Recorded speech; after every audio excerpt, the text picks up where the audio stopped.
Start continues to lead. Neige Blanche on the outside moving into second. Here comes Magic Attitude now from third as they come down for the eighth pole. And Magic Attitude kicks in here. Magic Attitude has taken over the lead from Antoinette. Magic Attitude makes her U.S. debut, a winning one in the Grade 1 Belmont Oaks. Welcome back to Racing Rundown. Today we're previewing the Grade 2 New York Stakes, and this is actually, I want to welcome you to Belmont Stakes Week here on Racing Rundown. We're going to have a lot of stuff for the races coming up this weekend. This is a fantastic 3 days of racing, Thursday, Friday, and Saturday at Belmont Park. Tons of great stakes, lots of fun racing, and definitely, as we'll get into, lots of ways that you can try to make yourself some money this weekend with some of these races. So, as usual, we're going to go through every single horse in this preview. This is a 12-horse field, and the really fantastic thing about this is that everybody is going a distance that they want to go in this race. And there'll be some very notable horses that throughout the course of the year or past year or so, they have been going distances in races that has not suited them. So very nice to finally have a lot of these horses in a race that really does suit them. We'll start off with the number one horse, Magic Attitude, who is definitely a horse that fits that bill of a horse that previously was going some distances that she didn't want to go. QE2 Cup and the Hillsborough, the two races she ran in between her two wins were both races where she was going very much shorter than she wants to go.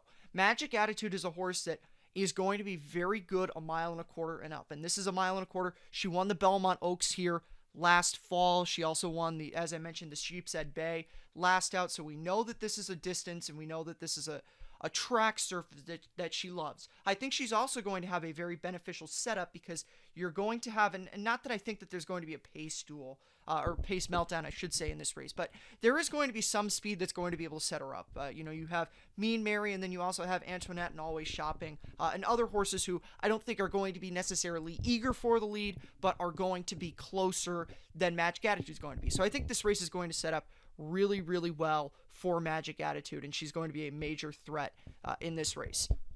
The number two horse is Virginia Joy for Chad Brown, and this is a horse that is definitely very indicative of what Chad Brown is going to be this year with a lot of his turf horses, at least in the early parts of the year. As most fans will know, Chad Brown's big turf runners from the past few years, Sister Charlie, Rushing Fall, Uni, all those fillies are retired. Now, Uni wasn't a horse that was running at these kind of distances, but Sister Charlie very much and Rushing Fall sort of, but he doesn't have one of those horses this year, so he is kind of searching for the horse that's going to be the next Sister Charlie or the next Rushing Fall. And Virginia Joy is definitely one of those horses that has an opportunity to pick that up. I'm not saying that she's going to be that, but definitely has that opportunity. Looking at her career prior to coming to the United States, she had had some really good runs in group stakes in Germany. Her last start in Germany in September of last year was a second place finish in a Group 2 stake over there. She was a Group Stakes winner at a race in Hamburg, so we know that she was running good overseas. And the really encouraging thing about her was first start off the plane, she was able to get a win done, which sometimes horses aren't able to do when they come over, and that's not necessarily a bad thing for them. But the fact that she was able to win first out or first off the plane, first start for Chad Brown, is definitely something that's very encouraging. And I think that, I don't want to forecast where the money's going to go in this race, but she has the kind of setup where the way that she's going to be running the race, I think that she can be in the same position as Magic Attitude is benefiting from some of the early speed in this race, potentially setting her up. So if she sits the kind of trip that she sat in her allowance win, and that was a mile and a quarter at Belmont, so we know she likes the surface, we know she likes the distance, so if she can sit that kind of trip, then I think she's going to have a major threat in this race. And the third horse is also one that fits the same bill. Like I mentioned, the thing that's very exciting about this race is it's going to be very fair because this is what every horse in the race wants to do. Micheline is the third horse, like I mentioned, that had this same problem. Her first start of the year in the Hillsborough, she actually won a race where I thought that she was going to be affected by the distance of the race, but she was able to win it. She ran a good second in the QE2, so certainly not a bad horse.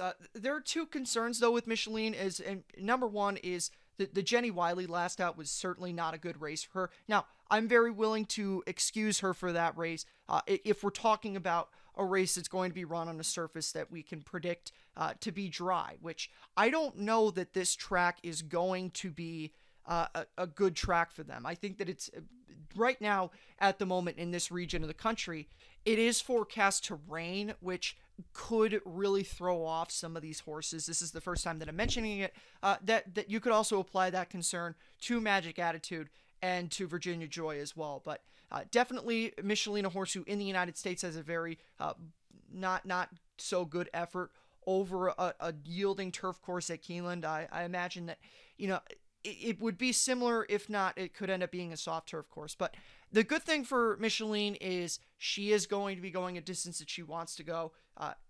She didn't really have that opportunity, but now she has it. And given that she's going to have that opportunity, I think that the Jenny Wiley is definitely a bounce back rate or a race where she's going to bounce back from. I don't think she's bad by any means, and we'll just see whether or not she's able to bounce back up to this level, because we know that she's a good horse. The next horse is another one of Chad Brown's fillies and another one of Peter Brand's fillies, and that's My Sister Nat.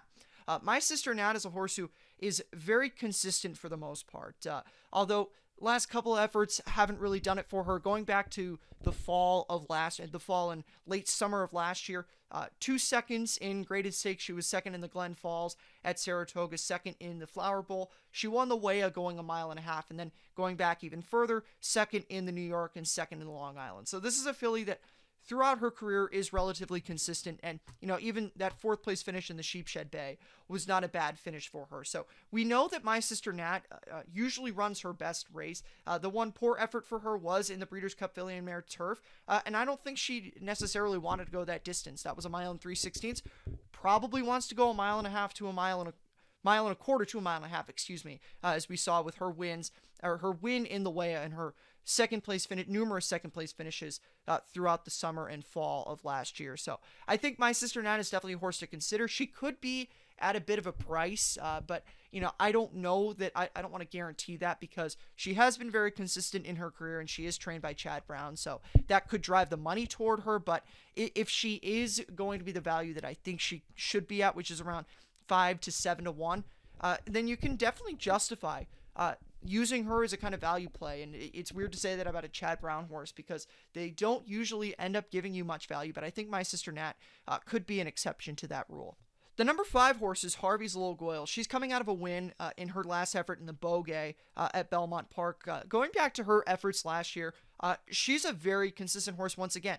You go back to the QE2 that I've talked about a couple of times. She was the winner of that race, and she beat some nice horses in behind her. Michelin, obviously Magic Attitude, and you go down even farther. There's some good horses there that I don't have the time to run through. And really, really good effort in the Filly and Mare Turf. She only lost to the winner and Rushing Fall, who was the Eclipse Award winner. So good 3rd place finisher. She finished ahead of several of the other horses in there that were really nice in that race. So Harvey's Little Goyle, definitely a horse who has a lot of talent. The thing that I would say with her, though, is I'm not sure that she's going to be one of those horses that's going to be closer to the pace. So I don't know how the pace is going to set up, and I think that this is a race where you're going to want to look off the pace, and because of that, Harvey's Little Goyle is a horse that I want to look past in here, just because I'm looking for a horse that's going to be coming off the pace. The number 6 horse in this race is Civil Union, and Civil Union is another horse that has a lot of success at Belmont Park and a lot of success at this distance. You go back to her runs last year as a 5-year-old. This mare was doing some really good running. Couple of stakes wins for her. She won the Glen Falls and she won the Flower Bowl. 2 races over My Sister Nat, who herself is a graded stakes winner. So really consistent horse when she's running over the New York circuits. However, she is coming out of a couple of subpar efforts in the Filly and Mare Turf and in the Beaugay last out. The Beaugay was a race where I would say was probably too short for her, and the Filly and Mare Turf, I don't want to say that was the distance was the reason she lost the race, but as I talked about, there were some strong horses up in front of her in that Filly and Mare Turf. So running 5th in that against that group is not something that you can look at a horse and say, okay, well, this horse is not that good anymore. And also the Beaugay was off the layoff, so she had a couple things going against her. I don't think she liked the distance, and I don't think that the layoff helped her. So second back off the layoff, back to a distance that she's won at and at a track that she's had her best success at. I know that the Beaugay was also at Belmont Park, but again, the track was not what beat her. It was probably the distance and the layoff. So, she's a horse that has that kind of running style. She's going to be coming off the pace, so she is definitely one that I would advise to keep in consideration.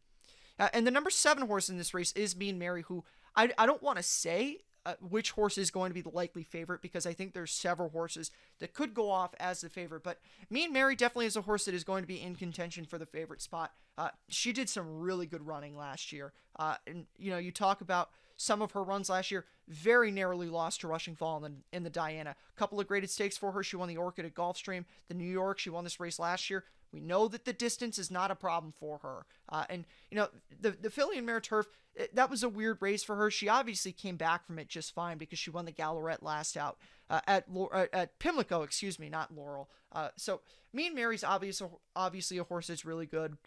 The thing, like I mentioned, I'm going to look against her because I think she's going to be forwardly placed, but she is a fighter. As we saw in the Diana, she very narrowly held off Rushing Fall in that race last year. It was a very strong effort for her, and that was over a wet turf course, so we know that she can handle the turf when it is a little bit soft. And with the forecasted weather for Friday, as of now recording on Monday, Memorial Day, it looks like that experience could come in handy for her.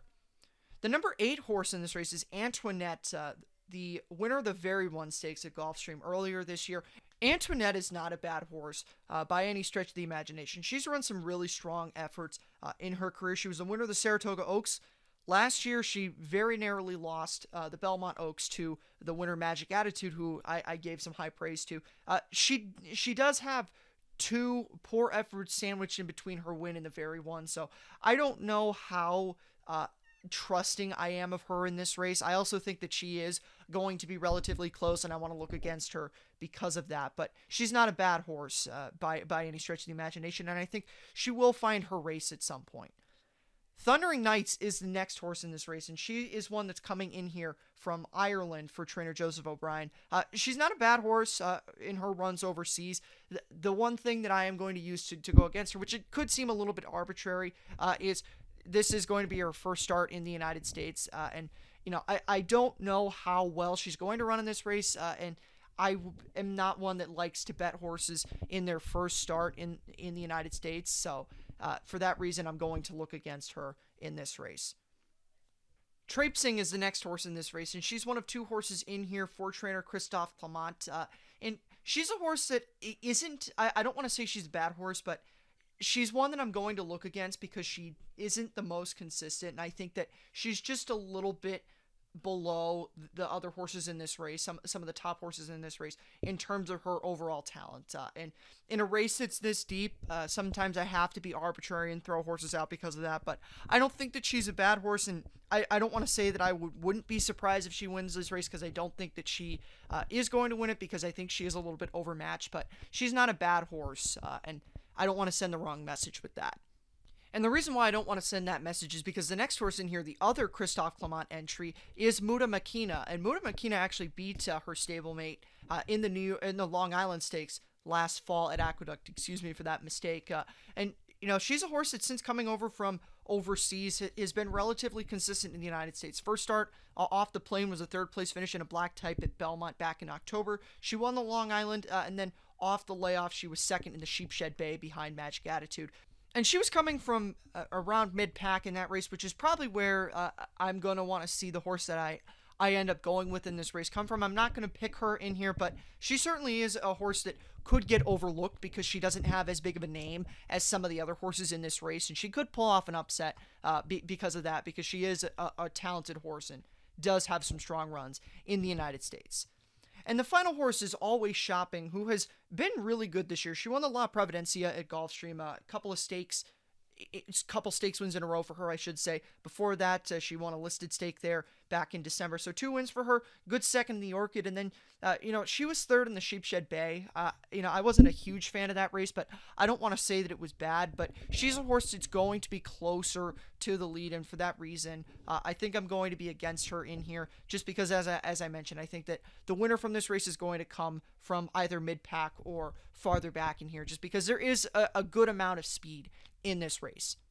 And now we're going to get to my picks for this race. I ultimately settled on Magic Attitude. It was a tough call between a lot of these horses, but Magic Attitude has the success over Belmont Park. She's running a distance that she is going to absolutely love, the 1.25 miles. I love Magic Attitude whenever she can get this kind of distance. So very much going to go with Magic Attitude here. I have a lot of confidence in her to be able to run well. For second, I'm going to pick Muta Makina. I thought that her run in the Beaugay last out was a good run for her. With more ground, she could probably get up there. I just think she's a little bit inferior in talent to Magic Attitude, but not by much, and she's a good horse. And for third, I'm going to have Mean Mary stick around because she is a fighter and doesn't give things up easily. So that's going to be my top 3 for this race. Magic Attitude, Muta Makina, and Mean Mary. We'll see you for all the stuff that we have this week on Racing Rundown on Belmont Stakes weekend. Thank you for stopping by for this one, and we'll see you for all that stuff. Have a good one. As they come off the turn and enter the stretch. And it is Fool's Gold with the lead here. Fool's Gold in front, a little more than 2 lengths. My Sister Nat is now kicking in. Mississippi is in between horses. Bow Bell is in fourth. It's Fool's Gold, Mississippi. And on the outside, My Sister Nat. My Sister Nat has the momentum. Mississippi is there. It is My Sister Nat to win the way up.